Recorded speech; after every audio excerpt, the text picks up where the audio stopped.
இந்த சிறப்பு வாக்கெடுப்புக்கு எதிராக அனைத்து கட்சி கூட்ட நீங்க உங்க ஆளு அறநிலைத்துறை அமைச்சர் அந்த ஜாபர்கான் பட்ட அந்த துறைமுகம் தொகுதியில் இருக்க இந்திக்காரன்ட்ட போய் தீபாவளிக்கு இனிப்பு கொடுத்து பண்டிகை மேகே தீபாவளி ஹே இந்த நமக்கு ஓட்டு கர்த்தாக மேகன்னு பேசிக்கிட்டு உங்களை நம்பி நாங்க சவுகார்பேட்டையில் இந்தியில் பேசி வாக்கு கேட்டீர்களா இல்லையா? இந்தியில் சுவரொட்டி ஒட்டி வாக்கு கேட்டீர்களா இல்லையா?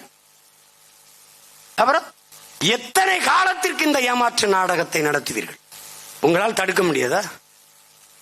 என்ன சிறப்பு வேண்டி கிடக்கு? செத்தவன் ஓட்டு இருக்கு, எத்தனை வருஷமா வச்சிருக்க எனக்கே தெரியும். பல பேர் வாக்கு இருக்கு, அதை நீ கள்ளத்தனமா பதிவு பண்ற. நேர்மையான வந்தா எடுத்து விட்டுட்டு விடணும்ல. இதுக்கு என்ன சிறப்பு ஒரு கண்காணிப்பு, சிறப்பு ஒரு வாக்குப்பதிவு? அதை ஏன் பிஜேபி இதுல கவனம் செலுத்துது? அவன் எங்கெங்க அதிகாரத்தில் இல்லையோ, கேரளா, தமிழ்நாடு, மேற்கு வங்கம், இது மூணுல அவன் தீவிரமா இதை செயல்படுத்த துடிப்பான். ஏன்னா அவன் வாக்காளர், அவனை கொண்டு அங்க குடியமர்த்தி வாக்குரிமை கொடுத்தால் இந்திய திணிச்சா நீ எதிர்த்த, இந்திக்காரனை திணிக்கிறேன் என்ன பண்ற? திமுக என்ன செய்யும்? எதிர்கட்சியா இருக்கும்போது இந்தி தெரியாத போடா, ஆட்சிக்கு வந்துட்டா இந்திக்காரனே வாடா, இந்தாடா பீடா போடுறா போடுறா ஓட்டைன்னு போயிடுவான். இந்தாட புடிடா நோட்டை போடுறா ஓட்டை. இவங்க எதையும் செய்ய மாட்டாங்க.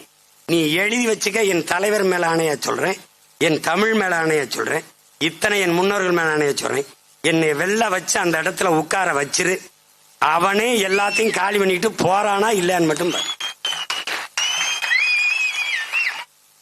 அவன்தான் ஒருத்தன், அது யாருன்னு தெரியும், வலைவெளியில பார்த்திருப்ப.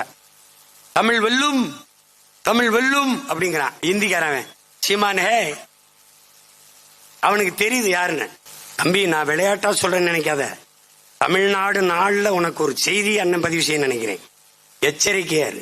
நிலத்தை இழந்து கொண்டிருக்கிற, வளத்தை இழந்து கொண்டிருக்கிற, இனத்தை இழந்துருவ, நிக்க இடம் இருக்காது. எச்சரிச்சுக்க, விழிப்புணர்வு பெற்று விழித்துக்கொள். வழியே கிடையாது. வெறும் வாக்காளராயிருந்து வாக்கிரிச்சு என்று செத்துறாத. உன் வாக்கு உன்னை வாழ வைக்கிற கருவியா இருக்கணும்.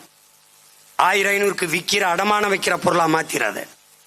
தயவு செய்து எச்சரிச்சுக்க. இத்தனை பேர் உயிரிழம் செஞ்சிருக்கான். ஒவ்வொரு உரிமையும் போராடித்தான் பெற்றிருக்கு, தானா எதுவும் கிடைக்கல. அறிவார்ந்த தமிழ் சமூக தம்பி தங்கைகள் மிகுந்த விழிப்புணர்வு கவனம் பெற்று எழணும். இந்த தேர்தலை வழக்கமாக வரிசையில் நின்று வாக்கு செலுத்துற ஒரு களமாக நினைத்து விடாதீர்கள்.